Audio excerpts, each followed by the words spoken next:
The UN World Health Organization's 2002 report on world violence and health concluded that violence is a preventable disease and a curable one, a leading cause of death among people aged 15 to 44 worldwide. Each year, over 1.5 million people lose their lives to violence. Here's a definition of violence.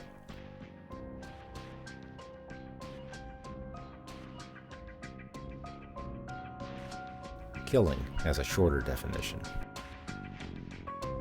Just as killing has a narrower, more precise definition, so does non-killing have a sharper focus than nonviolence. There are an infinite number of ways for people to kill, but there is only one alternative to killing: simply not killing.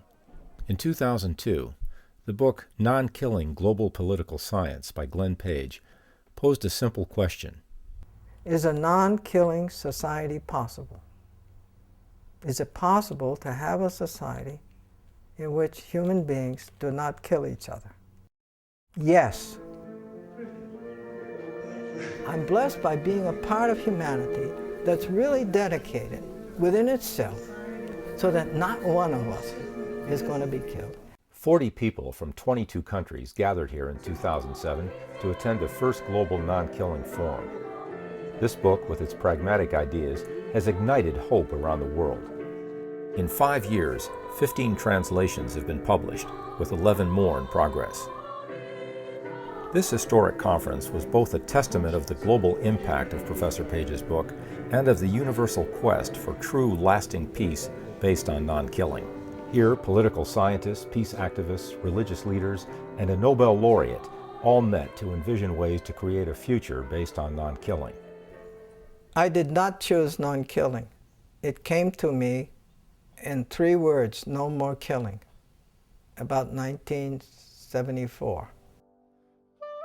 After I'd been involved in the Korean War and I'd been closely involved with Korean affairs and I'd seen the results of killing, just one day, silent words came to me: just no more killing.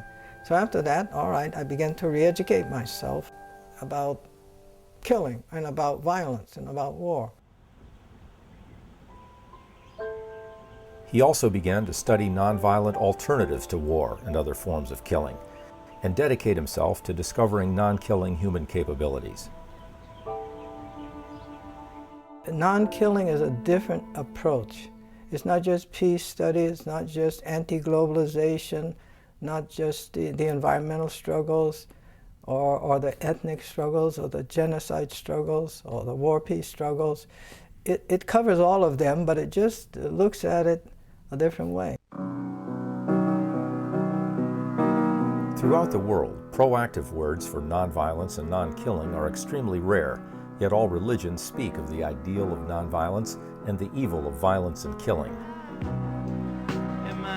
Imagine what a different place our world would be if there were no words for war other than non-peace.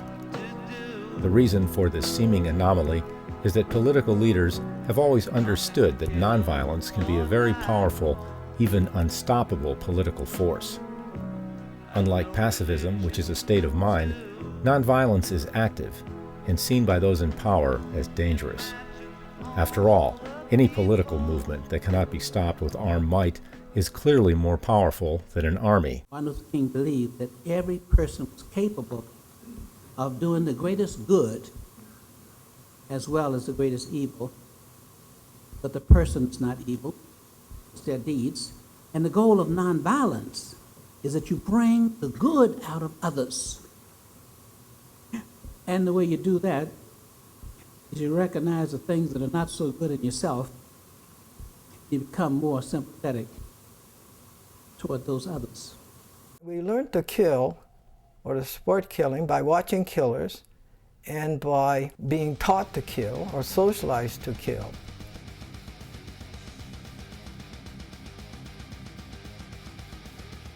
A non-killing society is a society in which there is no killing of human beings and no threat to kill.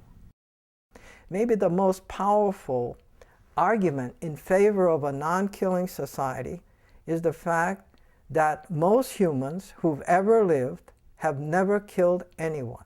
Half of 1% of humans have ever directly killed anyone. Killing ultimately leads to more killing, not lasting peace. It simply does not accomplish what killers intend. Instead, it leaves permanent psychic scars. During the 20th century, 191 million people lost their lives as a result of armed conflict, and well over half of them were civilians. Look, we've been fighting wars for peace hundreds and hundreds of years, and we're still fighting war in the 21st century. We still see it as a viable option. 19 men with box cutters and some planning and so forth can terrorize the whole 290 million people. There's something wrong with the logic of that.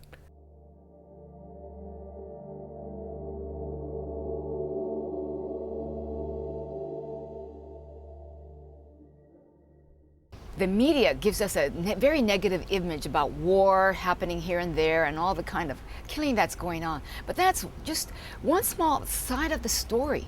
Really, what's exciting are individuals and people who are struggling and trying to make sense of this world and are trying to do a variety of things using nonviolent means. You can all be for peace.